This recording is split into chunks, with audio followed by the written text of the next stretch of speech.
वीना जी और कपिल जी की आंखें बता रही थी कि दोनों ने सारी रात बेचैनी में काटी। वीना जी की गालों पर सूखे आंसुओं के निशान उनके दर्द को छुपाने की नाकामयाब कोशिश कर रहे थे। दोनों ही उदास बैठे कमरे की दीवार पर टंगी अपनी बेटी पारुल की फोटो को निहार रहे थे। आप कुछ फल खाकर दवाई ले लीजिए, कब तक यूं ही बैठे रहेंगे? अगर आपकी तबीयत खराब हो गई तो मैं क्या करूंगी, कहां जाऊंगी? तभी घर की डोरबेल बजी। कौन होगा? प्रश्न की निगाहों से कपिल जी ने वीना जी की तरफ देखा। अरे कमला होगी, 9 बज रहे हैं, इस वक्त वह आती है, कहकर वीना जी दरवाजा खोलने चली गई। दरवाजा खोलते ही कमला बोली, क्या भाभी, कब से बेल बजा रही हूँ, दरवाजा खोलने में समय क्यों लग गया? मैं जल्दी से काम निपटाती हूँ, बोलकर कमला किचन में चली गई। ओ तेरी, किचन तो पूरा साफ है, सिंक में बर्तन भी नहीं है। मैंने तो कल रात में ही बता दिया था कि मैं कल आऊंगी। और यह क्या, सुबह की चाय और नाश्ते के भी बर्तन नहीं है? ऐसा तो कभी नहीं हुआ। मेरे आने से पहले ही भाभी चाय नाश्ता साहब को खिला देती हैं, क्योंकि उन्हें दवा खानी रहती है। कुछ देर सोचते हुए, चलो कोई नहीं, मैं पहले घर साफ कर देती हूँ, फिर पूछती हूँ। सब जगह की सफाई करने के बाद झाड़ू लेकर वीना जी के कमरे में जाने लगी तो वह ठिठक गई। प्लीज आप एक बार उनसे बात करिए, वो लोग कुछ भी कहेंगे और हम लोग मान लेंगे। अपनी बेटी पर भरोसा कीजिए, आप भी जानते हैं कि वो लोग कितने लालची हैं, पैसे ऐंठने की उनकी कोई नई चाल होगी।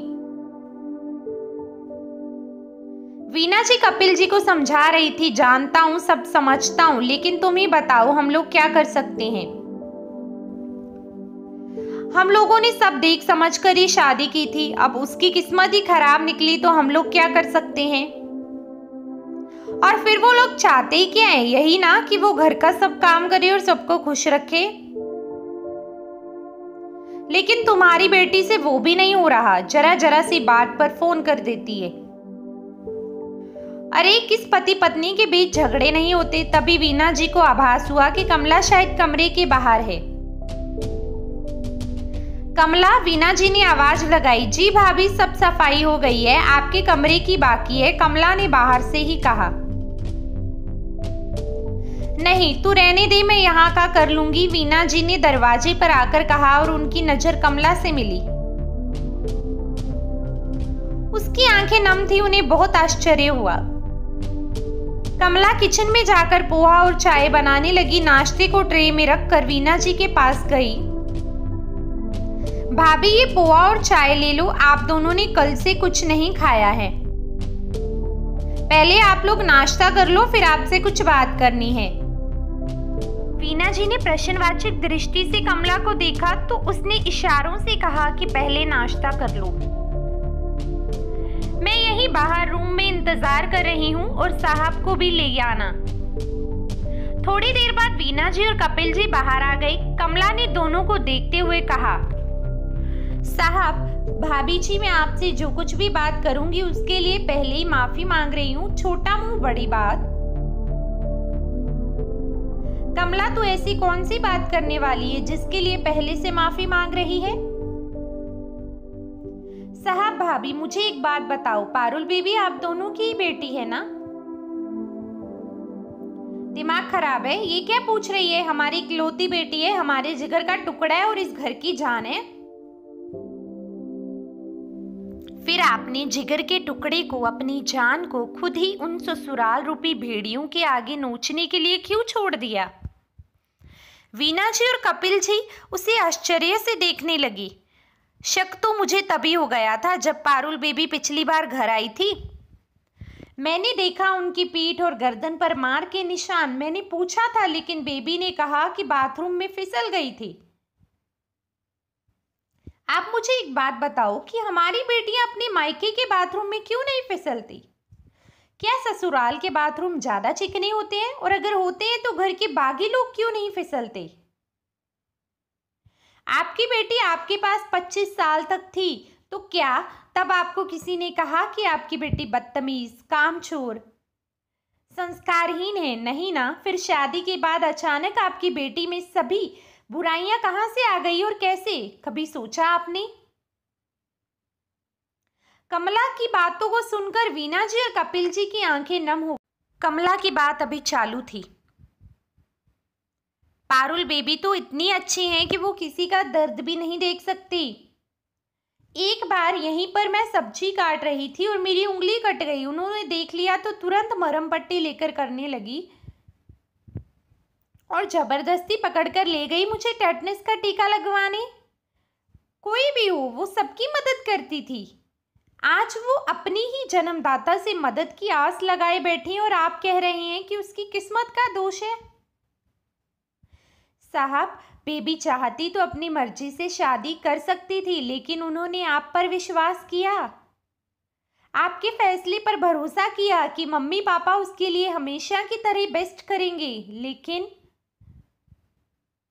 फिर थोड़ा रुककर भाभी, आपको किसका डर है? इस समाज के ठेकेदारों का? अगर बेबी को कुछ हो गया तो यही समाज आपको जीने नहीं देगा कि जानते हुए भी अपनी बेटी को नरक में मरने के लिए छोड़ दिया। कोई आपकी मदद के लिए नहीं आएगा और आपकी झोली खाली रह जाएगी। आज जब आप अपनी बेटी के दुख और तकलीफ को नहीं समझ रहे तो उन भेड़ियों से क्या उम्मीद कर रहे हैं? देर मत करो साहब, भाभी पारुल बेबी की मदद करो। उसको वो जंगली जानवर मार कर नोच नोच कर खा जाएंगे। उससे पहले उसकी मदद करो, बचा लो, वरना बेटी की लाश का बोझ ना आपको जीने देगा और ना मरने। आखिरी वाक्य कहते कहते कमला रोने लगी। साहब, आज आप लोग जो गलती कर रहे हो वो मैं भी कर चुकी हूँ। जला दिया उन भेड़ियों ने मेरी फूल सी बच्ची को। वो माई बचा लो की गुहार लगाती रही, लेकिन मैंने उसकी मदद नहीं की। हम लोग भी अजीब है, जब तक बेटियां हमारे पास होती हैं उन्हें पूरी दुनिया से बचा कर रखते हैं। कभी भी कैसे भी उनकी मदद करने को उनकी एक आवाज़ पर दौड़ जाते हैं, लेकिन शादी के बाद उनकी तरफ मदद का हाथ बढ़ाने के लिए सोचने लगते हैं। क्यों साहब? कमला तेरी बेटी? वीना जी ने आश्चर्य से कहा। हाँ भाभी, मैं कमला जो काम करते करते बड़बड़ करती रहती है, हर छोटी सी बात पर हंस देती, सीने में तूफान को कैद कर रखा है। मैं अपनी बेटी की मदद नहीं कर पाई, आप वो गलती मत करो। अपनी बेटी पर, अपनी परवरिश पर भरोसा करो कि आपकी बेटी आपसे झूठ नहीं बोल रही। कमला की बात सुनकर कपिल जी वहां से उठकर कमरे में चले गए और थोड़ी देर में तैयार होकर, वीना जी जल्दी चलिए, हमें अपनी बेटी की मदद करने जाना है। आज पारुल को उन जानवरों से मुक्ति दिलाकर अपने पास ले आऊंगा। फिर कमला की तरफ मुड़कर बोले, कमला तुम्हारा बहुत बहुत धन्यवाद हमारा फर्ज याद दिलाने के लिए और जिंदगी की सबसे बड़ी भूल को सुधारने के लिए। आज तुमने हमारी बहुत मदद की। कमला हाथ जोड़कर बोली, जाओ साहब, पारुल बेबी की मदद कीजिए। कपिल जी और वीना जी अपनी बेटी की मदद के लिए तुरंत रवाना हो गए। दोस्तों, इस वीडियो को लेकर आपकी क्या राय है नीचे कमेंट करके ज़रूर बताइएगा। और अगर आपको यह वीडियो अच्छा लगे तो इस वीडियो को लाइक करिएगा, शेयर करिएगा और ज़्यादा से ज़्यादा लोगों को इस वीडियो तक पहुंचाइएगा। धन्यवाद।